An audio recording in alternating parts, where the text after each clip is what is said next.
enensi tugiriko kaseera naye Katonda tayagala kudiringa n'abantu batayagala kulowooza mu mutwe gwo temulimu buugi. Bible kyeva ekugamba still in Proverbs chapter 4 verse 7 egamba bweti nti amagezi kye kigambo ekisinga obukulu. Wisdom is the principal thing. Take a step out of wisdom, the rest of the steps will be taken by God. Alungamya ebigere byabo abatadde plani ku meeza. Alungamya ebigere byabo abatadde plani ku meeza. So ne bweba nkoko saagala nkoko kusinga magezi. Enkoko bweba eyagala kubiika eggi eba eriwulira.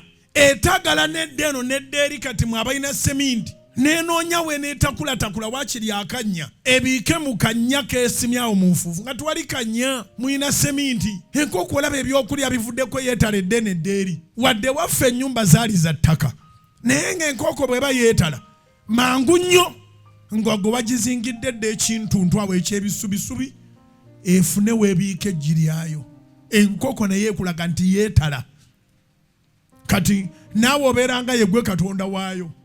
Kati abwe no providinga ebinagiyambako okudelivaringa eggi lyayo.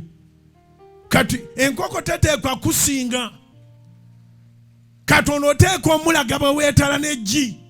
Ndowooza kyekifaananyi kye mba ndeeta. Oyagala kubiika. Omwezi guno ogw'omwenda buli mubuulizi agwogerako omwezi gwa kuzaala. And normally mwezi gwa kuzaala emyezi bwe giwera mwenda omwezi ogw'omwenda gwa kuzaala. Naye gwani yagamba nti atana olubuto agenda mu antinento. Atalina lubuto ani amwatendinga ng'ow'olubuto. Olubuto lwe lukulaga woonodda. Kasita oba n'olubuto n'engoye zikyuka.